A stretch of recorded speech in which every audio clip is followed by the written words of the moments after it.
வணக்கம். இன்று நாம் நமது வீடியோவில் ஒரு பிரேக்ஃபாஸ்ட் ரெசிபி தான் செய்ய போகிறோம். ரெசிபி ரொம்ப மென்மையாக அதே சமயம் காரசாரமான சுவையில் சூப்பராக இருக்குங்க. இந்த ரெசிபிக்கு தொட்டுக்க சைட் டிஷ் எதுவும் தேவையில்லை, அப்படியே சாப்பிட்டா அவ்வளோ சுவையாக இருக்குங்க. இன்னும் செய்யக்கூடிய இந்த ஹெல்த்தி பிரேக்ஃபாஸ்ட் ரெசிபியை எப்படி செய்கிறதுன்னு பார்க்கலாம் வாங்க. Hi friends, welcome to my channel Shivin சுவை. ஒரு பாத்திரம் அல்லது ஒரு வாணலியை அடுப்பில் வச்சுக்கலாம். இப்போ அதுக்கு நம்ம அடுப்பு பற்ற வைக்கக்கூடாது. இப்போ 2 கப் அளவுக்கு, அதாவது 500 ml அளவுக்கு தண்ணி ஊற்றிக்கலாம். தண்ணி ஊற்றுனதுக்கு அப்புறமா இப்போ அடுப்பை பற்ற வச்சுக்கலாம். நீர் நல்லா சூடானதுக்கு அப்புறமா அதில் 4 பழுத்த தக்காளியை சேர்த்துக்கலாம். தண்ணி இப்போ நல்லா தக்காளியோட சேர்ந்து கொதிச்சுக்கிட்டு இருக்குது. தக்காளியோட தோல் இந்த மாதிரி லேசாக வெடித்து வர்ற வரைக்கும் அடிக்கடி திருப்பி விட்டு வேக வச்சுக்கலாம். தக்காளி எல்லா பக்கமும் நல்லா வெந்து இந்த மாதிரி வெடிப்பு வந்துருச்சு. தக்காளி நல்லா வெந்ததுக்கு அப்புறமா தண்ணீரை வடிச்சிட்டு அதை ஒரு தட்டில் எடுத்து வச்சுக்கலாம். வச்ச தக்காளியை நல்லா கொஞ்சம் நேரம் ஆற விட்டுக்கலாம். தக்காளி நல்லா ஆறி வந்துருச்சு. தக்காளியோட தோலை மட்டும் தனியாக உரித்து எடுத்துக்கலாம். இதுபோல் எல்லா தக்காளியையும் தோல் உரித்து நம்ம எடுத்து வச்சுக்கலாம். தக்காளியும் நல்லா தோல் உரிச்சிட்டு இந்த மாதிரி துண்டுகளாக நறுக்கி எடுத்துக்கலாம். தக்காளியோட தோலை வீணாக்காமல் அதில் இருக்கிற சாறையும் இந்த மாதிரி நல்லா பிழிஞ்சு எடுத்துக்கலாம். நம்ம தோல் உரித்து கட் பண்ணி வச்சுருக்கிற தக்காளியை ஒரு மிக்சி ஜாருக்கு மாற்றிக்கலாம். மிக்சி ஜாரை மூடி வச்சுட்டு இதை நல்லா நைஸ் பேஸ்ட்டாக அரைச்சி எடுத்துக்கலாம்.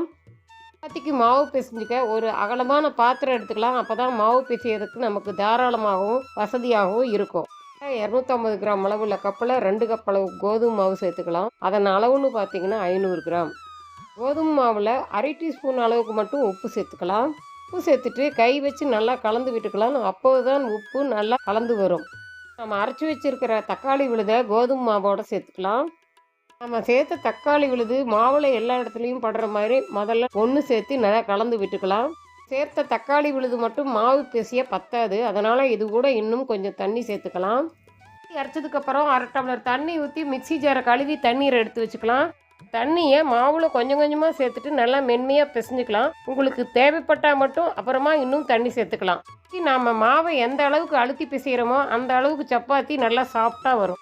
நல்லா இந்த மாதிரி கையில் ஒட்டாமல் உருண்டு வரும் வரைக்கும் பிசையணும். அப்போ தான் சப்பாத்தி நல்லா சாஃப்டாக வரும். கட்டிட்டு அது காயாமல் இருக்குது, அது மேலே 1 ஸ்பூன் எண்ணெய் தடவிக்கலாம். மாவை நல்லா மூடி போட்டு மூடி 15 நிமிஷம் நல்லா ஊற வச்சுக்கலாம். அப்போ தான் மாவு காயாமலும் சாஃப்டாகவும் வரும். 2லிருந்து 3 பெரிய வெங்காயம் எடுத்து தோல் உரிச்சிட்டு சுத்தமாக கழுவி எடுத்து வச்சுக்கலாம். இந்த மாதிரி நீள்வாக்கில் நல்லா சன்னமாக நறுக்கி எடுத்து வச்சுக்கலாம். வெங்காயத்தை ஒரு தட்டில் எடுத்து வச்சுருக்குறோம். அது கூட 1 டீஸ்பூன் அளவுக்கு உப்பு சேர்த்து நல்லா கலந்து விட்டுக்கலாம். சேர்த்ததுக்கு அப்புறமா அதை ஒரு 10 நிமிஷம் அப்படியே ஊற விட்டுடலாம். இப்போ வெங்காயம் நல்லா ஊறி வந்திருக்குது. எவ்வளவு மென்மையாக இருக்குதுன்னு பாருங்கள். வெங்காயத்தை கையில் எடுத்து எவ்வளவு முடியுமோ அந்த அளவுக்கு நல்லா இறுக்கி பிழிஞ்சு அதில் இருக்கிற தண்ணியை முழுத்தையும் எடுத்துடலாம். பிழிய எந்த அளவுக்கு தண்ணி வருதுன்னு இந்த அளவுக்கு நல்லா இறுக்கி பிழிஞ்சு தண்ணி முழுவதையும் எடுத்துக்கலாம். நம்ம பிழிஞ்சு எடுத்து வெங்காயத்தில் எவ்வளவு தண்ணி வந்திருக்குதுன்னு இந்த அளவுக்கு நல்லா பிழிஞ்சு எடுத்தால் தான் சப்பாத்திக்குள்ளே வச்சு ஸ்டப் பண்ணுறதுக்கு ரொம்ப கரெக்டாக இருக்கும். தண்ணி இல்லாமல் பிழிஞ்சு எடுத்த வெங்காயத்தை ஒரு பவுலுக்கு மாற்றிக்கலாம். பிழிஞ்சு எடுத்து வச்சுருக்கிற வெங்காயத்துடன் 1/2 டீஸ்பூன் அளவுக்கு மஞ்சள் தூள் சேர்த்துக்கலாம். கூடவே காரத்துக்காக 1 டீஸ்பூன் அளவுக்கு தனி மிளகாய்த்தூள் சேர்த்துக்கலாம். 1 டேபிள் ஸ்பூன் அளவுக்கு கடலை மாவு சேர்த்துக்கலாம். நாம் கடலை மாவு சேர்க்கறதுனால வெங்காயத்தூளில் மீதி இருக்கிற ஈரப்பதத்தையும் அது முழுசாக உறிஞ்சிரும். மாவு சேர்த்த பிறகு எல்லா மசாலாவும் வெங்காயத்தில் படுற மாதிரி நல்லா கலந்து விட்டுக்கலாம். வெங்காயத்தை கை வச்சு கலக்கும்போது தான் கடலை மாவு கட்டிகள் இல்லாமல் வெங்காயத்தோட சீராக கலக்கும். அது கூடவே 1 டீஸ்பூன் பொடியாக நறுக்கிய இஞ்சி, சிறிது பொடியாக நறுக்கிய கருவேப்பிலை, அப்புறம் 2 டேபிள் ஸ்பூன் அளவுக்கு பொடியாக நறுக்கிய கொத்தமல்லிகளை சேர்த்துக்கலாம்.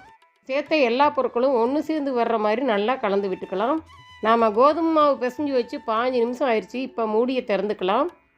மாவு இந்த அளவுக்கு நல்லா ஊறி வந்துருச்சு. எவ்வளவு மென்மையாக இருக்கிறதோ அவ்வளவு சுலபமாக சப்பாத்தி தேய்க்க முடியும். சாதாரணமாக சப்பாத்தி செய்ய எவ்வளவு மாவு எடுப்போமோ அதை விட கொஞ்சம் கூடுதலாக உருட்டி எடுத்துக்கலாம். சப்பாத்தி செய்ய நாம் கூடுதல் மாவு எடுத்து கொஞ்சம் திக்காக தேய்க்கும் போது தான் ஸ்டப்பிங் வைத்து தேய்க்க முடியும். சப்பாத்தி கட்டரை எடுத்து அதில் கொஞ்சம் மாவு தூவி விட்டு சப்பாத்தி தேய்ச்சி கொள்ளலாம். தேய்க்கிற மாதிரி மெடிசாக தேய்க்காம கொஞ்சம் திக்காகவே தேய்ச்சிக்கலாம். பாருங்க, இந்த அளவுக்கு நல்லா திக்காக சப்பாத்தி தேய்ச்சிக்கலாம். சப்பாத்தி தேய்ச்ச பிறகு பாருங்கள், இது போல் இந்த அளவுக்கு இதோட நடுவில் பாதி அளவுக்கு மட்டும் கோடு போட்டுக்கலாம். நம்ம கலந்து வச்ச வெங்காயம் தண்ணீர் இல்லாமல் நல்லா ட்ரையாக வந்திருக்குது பாருங்கள். கலந்து வச்ச வெங்காயத்தை எடுத்து சப்பாத்தி முழுவதும் தூவி விட்டுக்கலாம். இது போல் நல்லா நெருக்கமாக தூவி விடணும். கத்தி வச்சு கோடு போட்ட பகுதியை ஒரு பக்கத்தை எடுத்து முழு சப்பாத்தியையும் அப்படியே ரோல் பண்ணிக்கலாம். இது போல் நல்லா வெங்காயம் வெளியே வராமல் மடித்து எடுத்துக்குங்க. மடிச்சு விட்ட பிறகு அதை மெதுவாக மீண்டும் உருண்டையாக செஞ்சுக்கலாம்.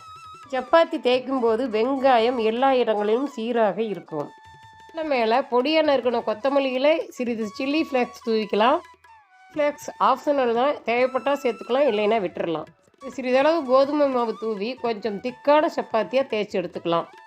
தேய்த்து எடுத்துக்கலாம். பாருங்கள் தேய்த்த சப்பாத்தி எப்படி நல்லா வந்திருக்குதுன்னு. இப்போ பற்ற வச்சு ஒரு தோசைக்கல் வச்சுக்கலாம். தோசைக்கல் நல்லா சூடாகி வந்துருச்சு. இப்போ தேய்ச்சி வச்ச சப்பாத்தி எடுத்து வச்சுக்கலாம். சப்பாத்தியை போட்டவுடன் அதன் மேல் பாகத்தில் இருக்கும் மல்லித்தலை மற்றும் சில்லி ஃப்ளேக்ஸ் வெந்து வரும் மனம் அருமையாக இருக்கும். சப்பாத்தியை சுற்றி எல்லா இடங்களிலும் படும்படி 1/2 டீஸ்பூன் அளவுக்கு எண்ணெய் ஊற்றிக்கலாம். இப்போ மிதமான தீயில் வச்சுக்கலாம். அப்போ தான் சப்பாத்தி நல்லா வேகும். சப்பாத்தி ஒரு பக்கம் நல்லா வெந்து வந்துருச்சு. அடுத்த பக்கம் இப்போ திருப்பி விட்டுக்கலாம். சப்பாத்தியை திருப்பி விட்டுட்டு மீண்டும் 1/2 டீஸ்பூன் எண்ணெயை சப்பாத்தியை சுற்றிலும் ஊற்றிக்கலாம். பிறகு அந்த பக்கம் சீராக வேகிறதுக்காக கரண்டியால் சப்பாத்தியை நல்லா அழுத்தி விட்டுக்கலாம். கொஞ்சம் திக்காக உள்ளதால் 2 பக்கமும் அடிக்கடி திருப்பி விட்டு 2 நிமிடம் போல் வேக விடலாம். ஸ்டப்பிங் செய்த வெங்காய சப்பாத்தி நல்ல வாசனையுடன் சூப்பராக வெந்து வந்துருச்சு. சுட்டி வச்ச மாவில் தேவையான சப்பாத்திகளை ஒவ்வொன்றாக சுட்டு எடுத்துக்கலாம். இது போலவே எல்லா சப்பாத்திகளையும் நம்ம சுட்டு எடுத்தாச்சு. பாருங்கள் வெங்காய சப்பாத்தி லேயருடன் எவ்வளவு சூப்பராக வெந்து வந்திருக்குது. சுவையான வெங்காய சப்பாத்திக்கு சைட் டிஷ் எதுவும் தேவையில்லைங்க, சும்மாவே சாப்பிட்லாம்.